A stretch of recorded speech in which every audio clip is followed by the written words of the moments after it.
Good morning twelfth class. आज हम नया चैप्टर स्टार्ट कर रहे हैं, chapter 8, human health and diseases.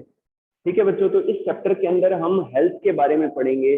कौन कौन से ऐसे फैक्टर्स हैं जो हमारी हेल्थ को अफेक्ट करते हैं, कौन कौन से ऐसे एजेंट्स हैं जो हमें बीमार बना देते हैं, डिजीजेज क्या होती हैं, कौन कौन से टाइप की डिजीज पाई जाती हैं, फिर कुछ स्पेशल जो डिजीजेज हैं वो हम डिटेल में पढ़ेंगे। और साथ ही साथ हम इम्यूनिटी के बारे में पढ़ेंगे कि इम्यून सिस्टम हमारा जो है किस तरीके से काम करता है। तो मैं पहले हेडिंग डाल देता हूँ, चैप्टर 8। चैप्टर 8 ह्यूमन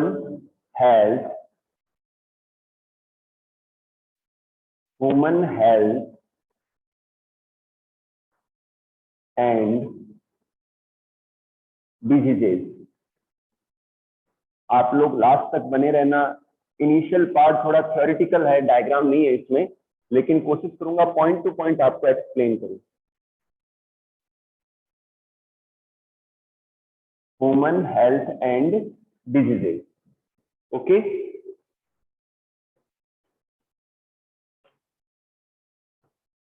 कुछ पॉइंट्स पहले लिख लेता हूं। फर्स्ट, हेल्थ के बारे में डिस्कशन करना है अपने को। Health, type of health, physical health,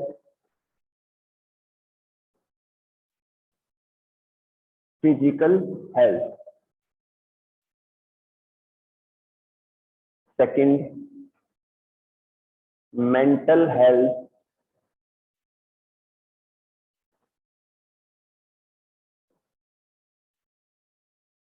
और थर्ड है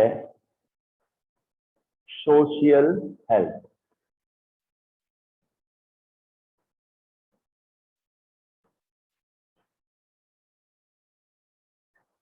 नेक्स्ट लेते हैं,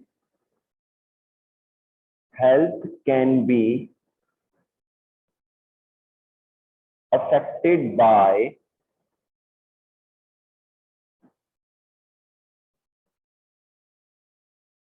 affected by first genetic disorders,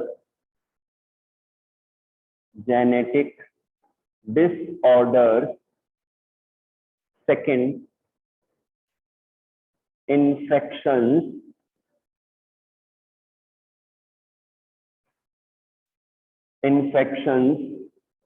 third our lifestyle।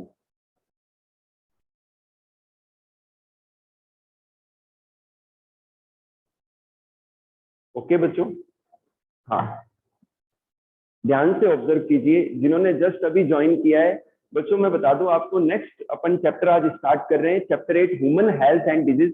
इसमें ह्यूमन हेल्थ एंड डिजीजेस के बारे में एंड इम्यून सिस्टम के बारे में पढ़ेंगे। सबसे पहले लेते हैं health. What is health? Health क्या है, हेल्थ को कैसे डिफाइन करेंगे? WHO, वर्ल्ड हेल्थ ऑर्गेनाइजेशन ने हेल्थ की क्या डेफिनेशन दी है? Health is the state of being well enough in the terms of mental, physical and social. Okay बच्चों, health is total well being in the terms of physical, mental and social health.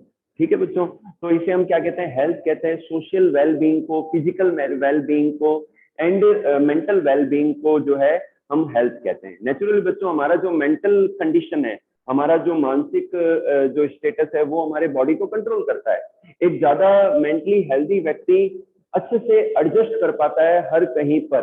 Okay, तो यहाँ पर बच्चों physical health का मतलब है कि शारीरिक रूप से हम अपनी बॉडी के तौर पर हम हेल्दी हो, हमें प्रॉपर न्यूट्रिशन मिले, हमारे सारे ऑर्गन सही से फंक्शन कर रहे हो, हमारे सारे ऑर्गन्स की वर्किंग सही से चल रही हो, तो हम फिजिकली हेल्दी कहलाएंगे। सेकंड लेते हैं मेंटल हेल्थ। बच्चों, मानसिक रूप से स्थिर होना बहुत जरूरी है। आज के कॉम्पिटिटिव टाइम में मानसिक रूप से बैलेंस होना, कूल होना, एक टर्म है कूल रहना, बहुत जरूरी है। और ये इंटेलिजेंस से अप्लाई करना जरूरी है, क्योंकि मेंटल हेल्थ ही हमारे पूरी बॉडी को कोऑर्डिनेट करती है। तो मेंटल हेल्थ का मतलब है मानसिक रूप से या नर्वस सिस्टम के तौर पर हम पूरे बैलेंस हो, स्टेबल हो। नेक्स्ट लेते हैं सोशल हेल्थ। सोशल हेल्थ का मतलब आपने देखा होगा कि आपके सराउंडिंग एरिया में, आपके बराबर के जो स्टूडेंट है, कहीं किन्हीं की जो क्या कहते हैं, किन्हीं किन्हीं की जो रेपुटेशन है, जो डिग्निटी है, मान सम्मान है, वो बहुत अच्छा होता है। कहीं किसी किसी पर लोग मजाक उड़ाते हैं, ठीक है ना, उनका इतना मान सम्मान, इतना रेस्पेक्ट नहीं होता है। तो ये क्या कारण है? ये यहाँ पर सोशल हेल्थ अप्लाई होती है कि आप जिन लोगों से मिल रहे हो, आप जिस समाज में रह रहे हो, आप जिस फैमिली में रह रहे हो, आप जहाँ काम कर रहे हो, वहां का आपका जो इंटरेक्शन है वो प्रॉपरली हो रहा है, एक बैलेंस वे में हो रहा है। तो इसीलिए वहां पर आपका सम्मान बने रहेगा, रेस्पेक्ट बना रहेगा और आप सोशली भी हेल्दी कहलाएंगे। ओके बच्चों, चलिए नेक्स्ट लेते हैं, health can be affected by. अब बात करते हैं कि हमारी जो हेल्थ है वो किन किन तरीकों से अफेक्ट हो सकती है। हमारी हेल्थ बच्चों, जेनेटिक डिसऑर्डर, नेचुरली हमने चैप्टर 5 के अंदर पढ़ा कि कई सारी बीमारियां ऐसी है जो अनुवंशिक है, वो तो हमने वो पढ़ी जो हमारे सिलेबस में थी। और भी बहुत सारी ऐसी जेनेटिक बीमारियां हैं, जेनेटिक डिसऑर्डर्स हैं जो जीन्स के द्वारा कंट्रोल होती है, रेगुलेट होती हैं और वो जनरेशन बाय जनरेशन ट्रांसमिट होती है नेक्स्ट जनरेशन के अंदर। नेक्स्ट लेते हैं इन्फेक्शन। इन्फेक्शन बच्चों, हमारे कई सारे माइक्रो ऑर्गेनिज्म बहुत सारे हैं, बैक्टीरिया हैं, फंगाई हैं, प्रोटोजोअन्स हैं, प्रोटिस्ट हैं, इसके अलावा और भी कई सारे जो माइक्रो ऑर्गेनिजम्स हैं, इसके अलावा वायरसेस हैं, ये हमारी बॉडी में एंटर करके एज ए पैथोजन इन्फेक्शन करते हैं और हमारी बॉडी को डिस्टर्ब करते हैं, हमें बीमार बना देते हैं।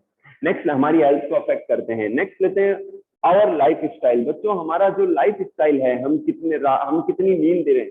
बच्चों आपको पता है 24 आवर्स में 7 आवर्स की, 7 घंटे की नींद जो है बहुत जरूरी होती है। वो आप कैसे लेते हैं, या तो पूरी 7 घंटे की रात को, या 2 घंटे दोपहर में, 5-6 घंटे रात को।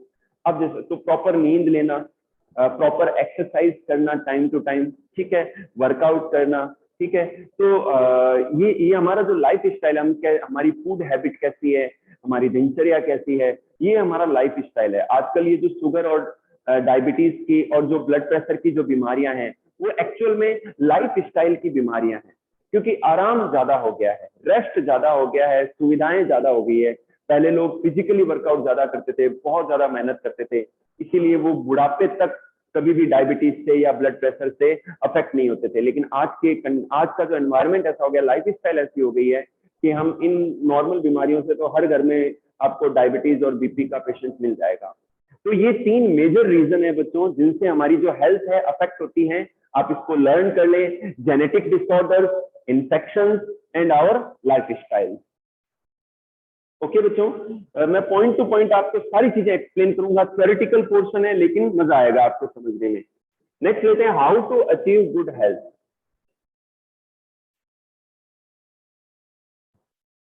हाउ टू अचीव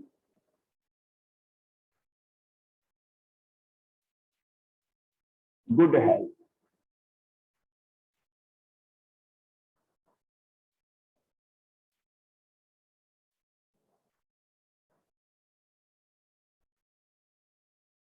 चलिए बच्चों, नेक्स्ट टॉपिक है how to achieve good health. हम अच्छी हेल्थ को कैसे अचीव करें। बच्चों, हमारी जो लाइफ स्टाइल है वो कुछ ऐसी होनी चाहिए कि सब कुछ प्रोपोर्शनेट हो, सब कुछ बैलेंस हो। चाहे वो खाने की आदत हो, चाहे रेस्ट करने की आदत हो, चाहे वो एक्सरसाइज की आदत हो, खेलने की हैबिट हो, चाहे वर्कआउट की आदत हो, वो सारी प्रोपोर्शनेट होनी चाहिए, एकदम बैलेंस होनी चाहिए। तभी हम हेल्थ को अचीव, गुड हेल्थ को अचीव कर सकते हैं। सबसे इंपॉर्टेंट थिंग ये है, सबसे पहला पॉइंट ये है कि आप प्रॉपर स्लीप लें, प्रॉपर नींद लें। दिन में 6 से 7 घंटे की 24 आवर्स में नींद बहुत जरूरी है। अगर इस कम नींद लेते हैं तो नेचुरली हमारा नर्वस सिस्टम रिलैक्स नहीं हो पाता है और इसका इफेक्ट हमारे एंडोक्राइन सिस्टम पर भी आता है और फिर धीरे धीरे कुछ बीमारियां इवॉल्व होना शुरू हो जाती हैं। ओके बच्चों, सेकंड हम लेते हैं हमारी फूड हैबिट। हमारे ये नियम, मैंने एक आयुर्वेद डॉक्टर से मिला तो उन्होंने बताया कि दोपहर में 12 बजे से पहले आपको खाना खाना या ब्रेकफास्ट करना बहुत जरूरी है। कई लोग बहुत लेट, हालांकि इवन मैं भी स्कूल के बाद ही खाना ले पाता हूँ, लेकिन मैं हैबिट में है कि मॉर्निंग में घर से आते समय एक हैवी ब्रेकफास्ट जरूर करके आता हूँ, तो जिससे क्या है कि मैं सही से वर्क कर पाऊँ। और रूटीन में जब ऑफलाइन क्लासेस होती हैं तब मैं टिफिन भी लाता हूँ और जब भी टाइम मिलता है तो मैं लंच जरूर करता हूँ। तो ये है कि हमारी लाइफ में 3 टाइम का, ज्यादा करते तो आपकी मर्जी है, लेकिन मिनिमम 3 टाइम आपको खाना खाना चाहिए। मॉर्निंग में ब्रेकफास्ट, अगर आप 12 बजे से बाद में खाना खाते हैं, कई लोगों की हैबिट होती है कि वो 10 या 11 बजे ही खाना ले लेते हैं तो भी ठीक है, कोई दिक्कत नहीं। फिर दोपहर में वो एक नाश्ता वास्ता करते हैं चाय वाले टाइम, तो ये भी ठीक है। तो आप मॉर्निंग में ब्रेकफास्ट करें, दोपहर में या 12 बजे तक आप खाना ले लें, और उसके बाद में इवनिंग में भी आप जो है डिनर करें। लेकिन इंपॉर्टेंट थिंग ये है कि एक तो मौसम के अनुसार भी आपकी डाइट सही होनी चाहिए, ठीक है, गर्मी और सर्दी को देखते हुए। प्लस आपकी जो डाइट है वो बैलेंस्ड होनी चाहिए। आपकी डाइट के अंदर कार्बोहाइड्रेट्स भी होनी चाहिए, प्रोटीन्स भी होनी चाहिए, फैट भी होनी चाहिए, घी या तेल भी होना चाहिए, मिनरल्स, विटामिन एंड फाइबर्स होनी चाहिए। ये बैलेंस डाइट होती है। ये सब आप ले रहे हैं तो आपकी ग्रोथ जो है नेचुरली सही तरीके से होगी। तो सेकंड हैबिट हो गई डाइट। थर्ड लेते हैं एक्सरसाइज। दिन में आधा या 1 घंटा एक्सरसाइज करना बहुत जरूरी है अपनी हैबिट में। आप चाहे वो वॉक करके करते हैं, चाहे रनिंग करके करते हैं, चाहे आप जनरल एक्सरसाइज करते हैं, या आप 1-2 घंटे खेलते हैं, कोई भी स्पोर्ट करते हैं, एक स्पोर्ट अपनी लाइफ में इंक्लूड करना बहुत जरूरी है आपके फिजिकल डेवलपमेंट के लिए। तो दिन में एक बार आप खेलें जरूर या वर्कआउट जरूर करें, जिससे क्या है कि आप हेल्दी रह सकें। वर्कआउट के साथ साथ में कई बार क्या होता है कि बहुत ज्यादा एक ये मेंटल डिसऑर्डर भी कह सकते हैं कि लोग बहुत ज्यादा एक्सरसाइज करने लग जाते हैं, बहुत ज्यादा जिम करने लग जाते हैं, या बहुत ज्यादा जो है रनिंग करने लग जाते हैं। तो उससे क्या होता है कि फिर वेट लॉस होना स्टार्ट हो जाता है। तो ये भी जरूरी है कि जितनी एक्सरसाइज जरूरी है उतना ही रेस्ट भी जरूरी है। प्रॉपर रेस्ट करने पर क्या होता है कि आपकी बॉडी रिप्लेनिश होती है, वापस से जो नई सेल्स बनती हैं और आप वापस से एनर्जेटिक हो जाते हैं नए दिन से वापस नए काम को शुरू करने के लिए। ओके, तो 24 घंटे में प्रॉपर रेस्ट जरूरी है बच्चों। इसके अलावा जो है आप अपने आसपास सराउंडिंग एरिया में हाइजीनिक कंडीशंस रखें, सैनिटेशन रखें, साफ सफाई रखें।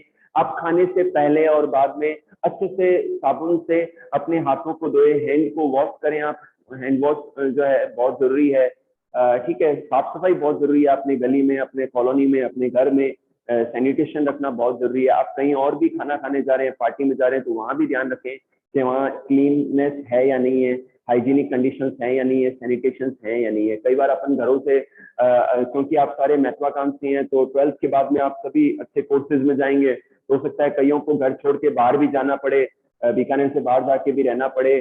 तो वहां पर आपको प्रॉपर ध्यान रखना है साफ सफाई का। कि अक्सर क्या है, जब अपन घरों से दूर होते हैं तो अपन इन्फेक्शन की वजह से बीमार होना शुरू हो जाते हैं, क्लीननेस नहीं होने की वजह से बीमार होना शुरू हो जाते हैं। ये एक्चुअल कारण होता है। और एक कारण ये भी होता है कि घरों से जब दूर रहते हैं तो प्रॉपर बैलेंस डाइट हमें नहीं मिल पाती है, कई बार फाइनेंशियल प्रॉब्लम भी होती है, और भी कई सारे कारण होते हैं। तो प्रॉपर बैलेंस डाइट नहीं लेने से भी हम बीमार पड़ जाते हैं। ठीक है बच्चों, इसके अलावा हमारा जो बिहेवियर है, मेरा ऐसा मानना है कि हमें अलग अलग लोगों से मिलना चाहिए, हमें घरों से निकलना चाहिए। और जब हम वर्क प्लेस पर जाते हैं, हम बाहर निकलते हैं, हम अलग अलग लोगों से मिलते हैं, भाई हमारे एकेडमिक ग्रोथ के साथ साथ, हमारी लाइफ में कामयाबी के साथ साथ हमें मतलब हमें बिहेवियर हमारा अच्छा होना जरूरी है। कई लोग क्या करते हैं, कामयाबी के नशे में, मतलब आगे बढ़ने या पैसा कमाने के नशे में वो अपने परिवार को छोड़ देते हैं, अपने समाज को छोड़ देते हैं। मैं ऐसे कहूँ बच्चों कि वो पेड़ कभी भी खड़ा सीधा नहीं रह सकता जो अपनी जड़ों को छोड़ देता है, अपनी रूट्स को जो छोड़ देता है वो फिनिश है। आप चाहे कितने भी कामयाब बन जाएं, आप कितने भी पैसे वाले बन जाएं, लेकिन हमेशा ध्यान रखना अपनी जो रूट्स हैं, अपनी जड़ों को कभी नहीं छोड़ना।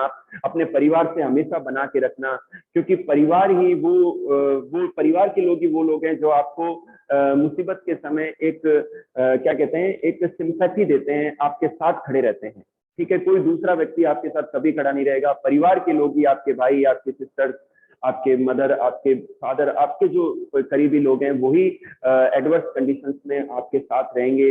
आप इस कोरोना काल में भी समझ सकते हैं कि जो जो लोग अपने शहरों में हैं, अपने घरों में हैं, अपने परिवार के लोगों के साथ है, उनके लिए ये 1.5-2 साल आराम से निकल गए। लेकिन जो लोग अपने परिवारों से, अपने घरों से, अपने शहरों से दूर है, कामयाबी के लिए दूर हैं, तो वो अकेले हो गए, अलग थलग हो गए, उनमें डिप्रेशन आ गया, उन्होंने सुसाइड कर लिया, या वो कोई और कारण से मारे गए, या सरवाइव नहीं कर पाए। ये परेशानियां हैं। तो बच्चों, मैं आपसे एक चीज कहूंगा कि अपने परिवार के साथ हमेशा जुड़े रहें। जब कोई फेस्टिवल होता है, कोई फंक्शंस होते हैं, तो आप अपने परिवार में, अपने सोसाइटी में जरूर मिलें, लोगों से इंटरेक्ट करें। इंटरेक्ट करने से आपको बिहेवियर सीखने को मिलेगा, आपका खुद का डेवलपमेंट होगा। आप अलग अलग लोगों से जब मिलेंगे तो आपको ये पता चलेगा कि क्या सही है और क्या गलत है।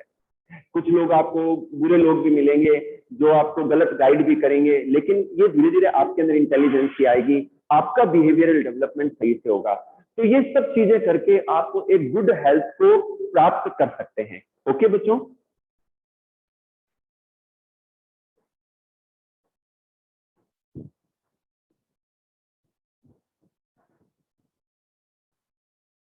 ठीक है बच्चों। तो मेरा मानना ऐसा है कि जो मैंने एग्जांपल दिया कि पेड़ वही स्ट्रांगली बना रह सकता है, पेड़ की शाखाएं, एक पेड़ है उसकी ब्रांचेस, उसकी लीव्स तभी तक बनी रह सकती है जब तक उसकी जड़ें कायम रहती हैं। नो डाउट जड़ें दिखती नहीं है। एक मकान की जो नींव है, एक घर की जो नींव है, जो क्या कहते हैं, जो की स्टोन है, आधारशिला है, वो दिखती नहीं है। मकान की नींव कभी नहीं दिखती है, लेकिन जो बेस है, एक मजबूत मकान का, एक मजबूत बिल्डिंग का जो बेस है वो उसकी नींव है। इसी तरीके से एक पेड़ की जो नींव है वो उसकी रूट्स हैं। तो ब्रांचेज, लीव, फ्रूट, फ्लावर्स तभी तक बने रह सकते हैं जब रूट्स कायम रहेंगे। हम लोग तभी तक हैं, हमारा सर्वाइवल, हमारी एक पहचान, हमारी एक इमेज तभी तक है जब हम हमारे परिवार के लोगों के साथ जुड़े हुए हैं, तभी तक है। ये पैसा इतना मैटर नहीं करता, कामयाबी मैटर नहीं करती। कामयाब बनना है, लेकिन साथ साथ में अपने बिहेवियर को ऐसा बनाना है कि हम सभी लोगों से, अपने सोसाइटी के साथ और अपने परिवार के लोगों के साथ हमेशा जुड़े रहें। उनको ये कभी फील ना हो कि ये हमसे डिस्कनेक्ट हो गए हैं। चलिए बच्चों आगे बढ़ते हैं।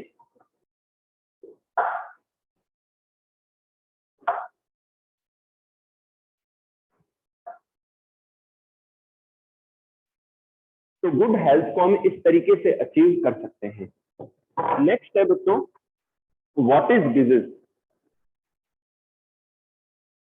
What is a disease. What is a disease. फिर लेते हैं डिजीज एजेंट,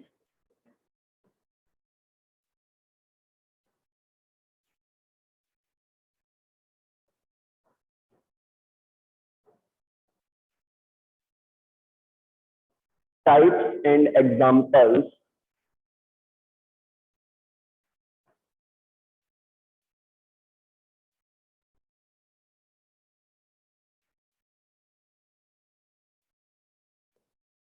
इसमें फर्स्ट है biological agent, biological agent.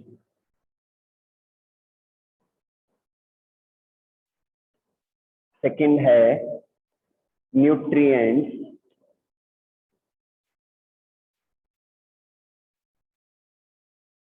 Third है केमिकल एजेंट,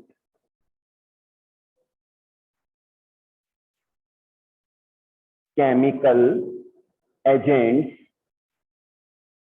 इसमें टू टाइप्स हैं, एंडोजीनस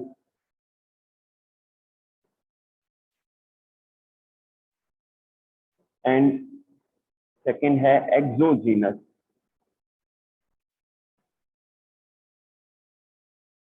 ठीक है बच्चों, फोर्थ है फिजिकल एजेंट।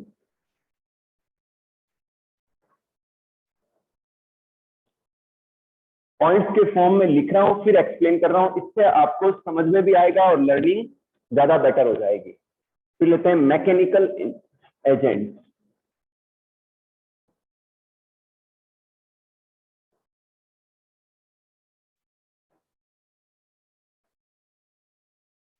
सिक्स्थ है genetic disorder, genetic disorder.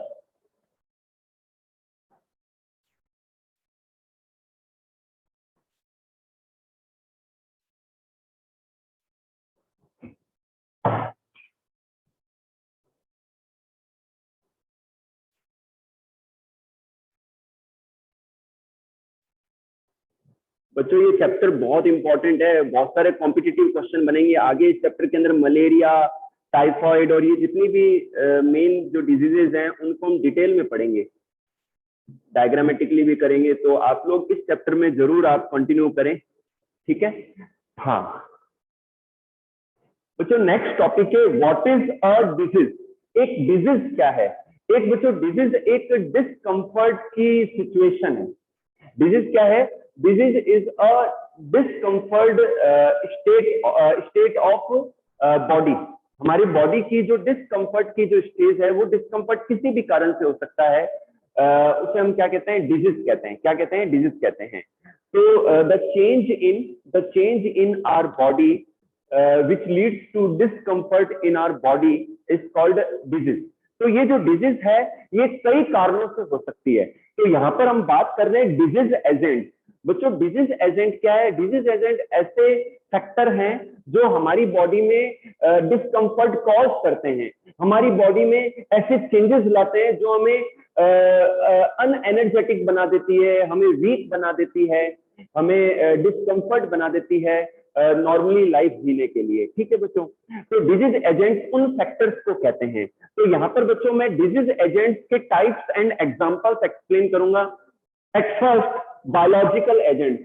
Biological agents में मैं बात करूंगा माइक्रो ऑर्गेनिजम्स की, स्मॉल ऑर्गेनिजम्स की, जो हमारे बॉडी के अंदर as a pathogen, as a foreign agent हमारी बॉडी में एंटर करते हैं और हमें बीमार बना देते हैं। तो they are the biological agents. Bacteria, protozoans, fungi. Okay बच्चों, फंगाई है, वायरसेस, एस्के हेलमिंथ के एस्केरिस है, वुचेरेरिया है। ठीक है, तो हेलमिंथ जो ऑर्गेनिजम्स है, ये भी हमारी बॉडी में बीमारियां कॉज करते हैं। तो they are the biological agent. Understood. Next होते हैं न्यूट्रिएंट्स। बच्चों, in our diet, when we take our meal, जब हमारे भोजन को हम खाते हैं, तो उसके अंदर मैंने आपको बताया बैलेंस होना बहुत जरूरी है। आपको पता है आज फुटपाथ पर जो फकीर रहता है, जो भिखारी रहता है, वो भी खाना खाता है, वो भी पेट भर के खाना खाता है, लेकिन उसके अंदर फिर भी माल न्यूट्रिशन हो जाता है, कुपोषण से रिलेटेड बीमारियां हो जाती हैं। उनमें मैरस्मस हो जाता है, क्वासिओरकोर हो जाता है, नाइट ब्लाइंडनेस हो जाता है, तो स्कर्वी हो जाता है। इसका रीजन क्या है बच्चों? जो फुटपाथ पर जो भिखारी या फकीर रह रहा है, वो पेट तो भर रहा है, लेकिन वो बैलेंस्ड डाइट नहीं ले रहा है। हमारी बॉडी को जितनी भी न्यूट्रिएंट्स या मिनरल जरूरत है, वो व्यक्ति नहीं ले पा रहा है। उसके अंदर एक हिडन हिंगर है, एक छुपी हुई भूख है जो फुलफिल नहीं हो पाती है, और वो बीमार रहता है। ओके बच्चों, तो यहाँ पर हम न्यूट्रिएंट्स की बात करेंगे। आपकी भोजन की थाली में, आपकी खाने की प्लेट के अंदर कार्बोहाइड्रेट होना चाहिए, रोटी या चावल के फॉर्म में या किसी और फॉर्म में। आपकी थाली के अंदर, आपकी प्लेट के अंदर प्रोटीन डाइट होनी चाहिए, वो चाहे अंडों के रूप में हो, चाहे वो दाल के रूप में हो, चाहे सोयाबीन के रूप में हो, किसी भी फॉर्म में हो, आपके खाने के अंदर प्रोटीन डाइट होनी चाहिए। नेक्स्ट लेते हैं फैट। आपके खाने के अंदर घी या तेल होना चाहिए, जो आपके फैट को प्रोवाइड कराएगा, आपको बॉडी में लुब्रिकेशन देगा। आपके भोजन के अंदर सैलेड होनी चाहिए, फ्रूट्स होने चाहिए, जो कि आपको विटामिन एंड मिनरल्स प्रोवाइड करवाते हैं। ओके बच्चों, साथ ही साथ सैलेड या फ्रूट्स खाने से हमारी बॉडी में फाइबर्स भी जाते हैं, जिससे हमारा बाउल मूवमेंट सही रहता है। तो ये बच्चों न्यूट्रिएंट्स हैं जो कंप्लीटली होने चाहिए डाइट के अंदर, स्पेशली जो मिनरल विटामिन हैं, तो उनसे हमारी मेटाबॉलिक जो रिएक्शंस हैं, मेटाबॉलिज्म है, वो रेगुलेट होता है। तो सेकंड जो एजेंट है वो क्या है? न्यूट्रिएंट्स है। सेकंड एजेंट क्या है बच्चों? न्यूट्रिएंट्स है।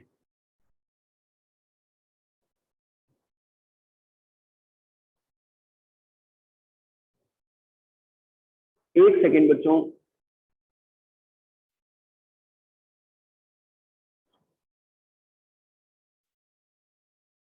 आप लोग टाइमली क्लास में आया करें, तो जिससे कि आपको समझ में भी आए सारी चीजें।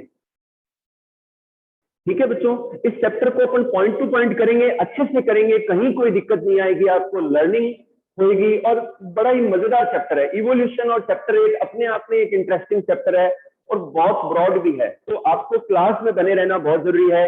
न्यूट्रिएंट्स का टॉपिक मैंने एक्सप्लेन कर दिया। The next is chemical agents.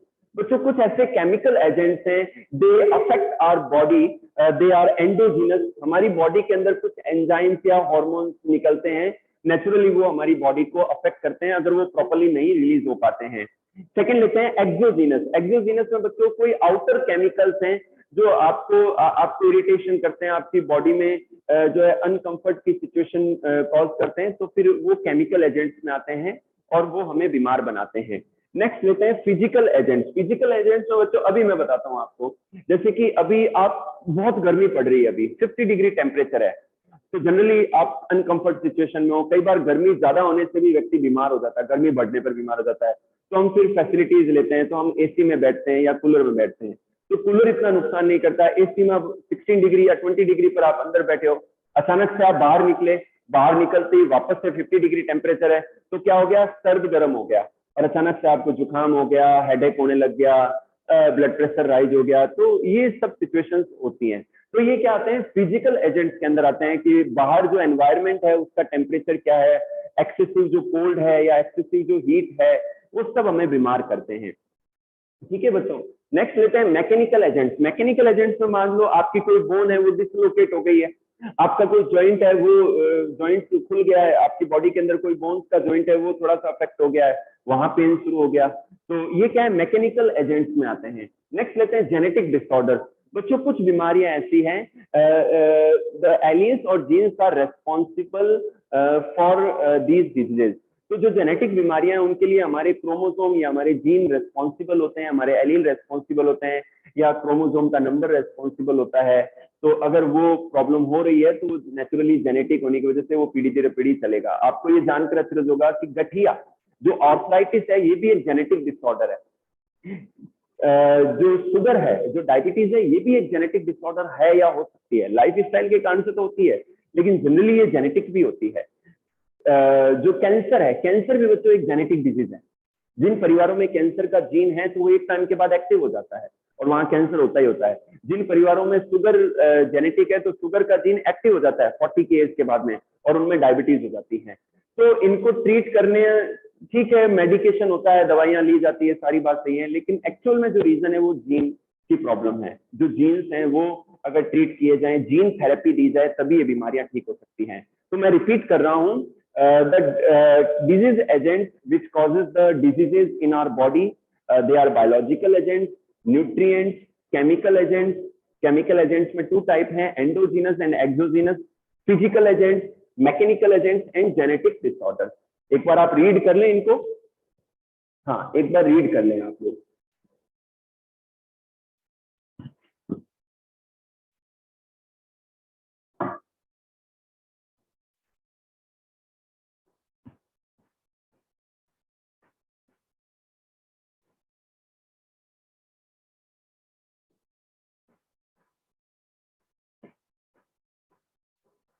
Next topic है बच्चों, नेक्स्ट है क्लासिफिकेशन और types of diseases.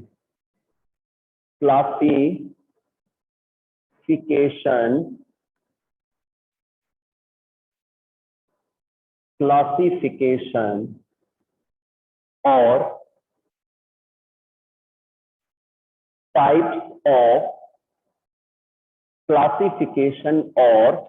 Types of diseases. Classification और टाइप्स ऑफ डिजीजेस, इसमें बच्चों फर्स्ट है कंजेनाइटल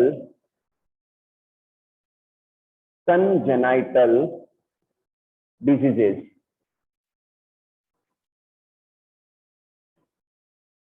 कंजेनाइटल डिजीजेस में बच्चों फर्स्ट है single gene mutation,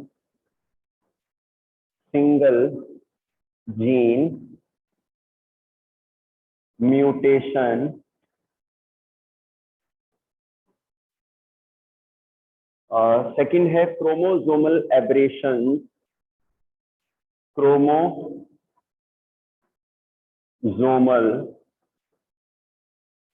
abrasion,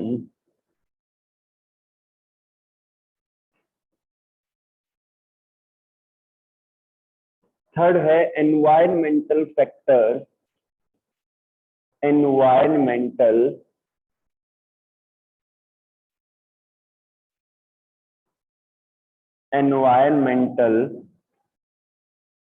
factors.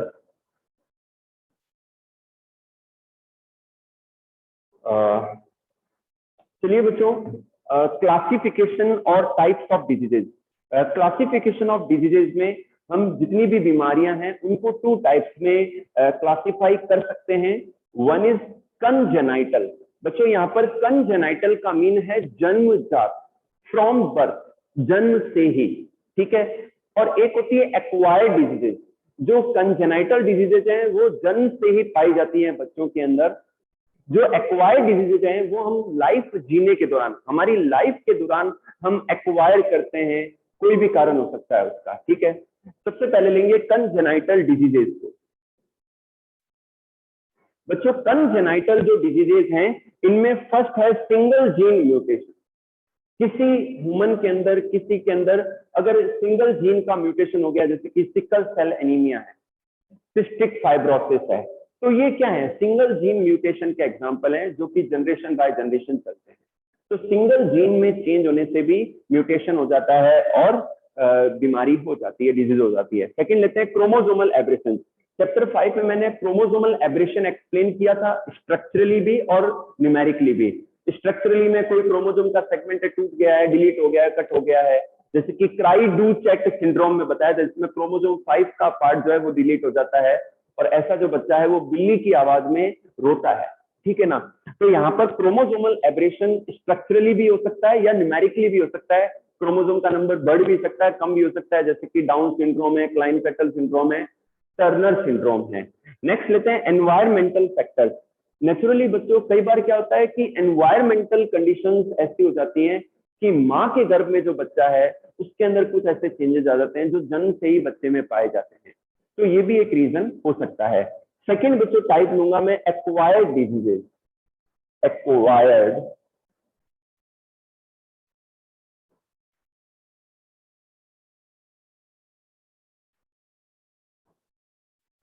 Acquired diseases बच्चों, जैसा कि मैंने आपको बताया कि हमारी लाइफ जीने के दौरान हम ऐसी बीमारियों को एक्वायर करते हैं। इनमें भी 2 ग्रुप्स हैं, कम्युनिकेबल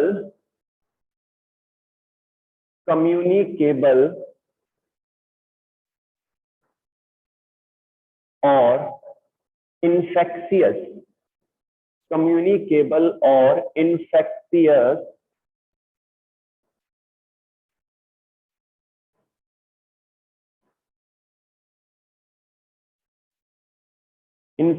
डिजीजेस। सेकंड लेते हैं बच्चों नॉन कम्युनिकेबल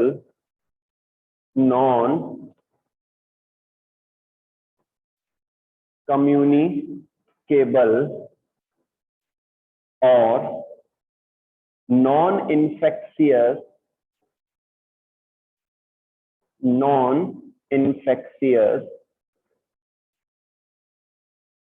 डिजीजेस। बच्चों स्लो करेंगे, एक एक टॉपिक को बारीकी से पढ़ते हुए चलेंगे, ठीक है, लेकिन हमें समझना जरूरी है, सही से क्लासेस लेना जरूरी है। कोई नहीं, थोड़ा धीरे रखेंगे स्पीड को, लेकिन अच्छे से कवर करेंगे उसको।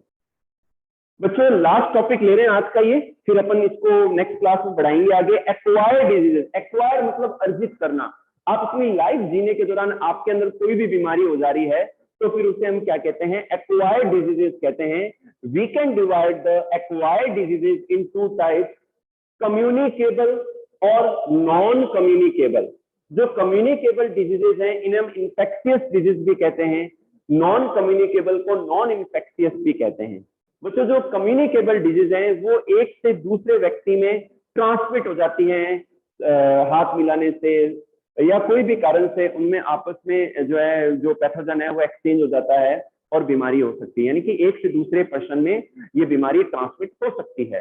सेकंड लेते हैं नॉन कम्युनिकेबल। नॉन कम्युनिकेबल सिर्फ जिस ह्यूमन में, जिस व्यक्ति में, जिस पर्सन में हुई है वही रिसाइड करती है, एक से दूसरे में ट्रांसमिट नहीं हो पाती है। ऐसी बीमारियों को नॉन कम्युनिकेबल और नॉन इन्फेक्शियस डिजीज कहते हैं। बच्चों रिमेनिंग पार्ट नेक्स्ट क्लास में करेंगे। अगर आपको कोई डाउट है तो हैंड रेज कर दें।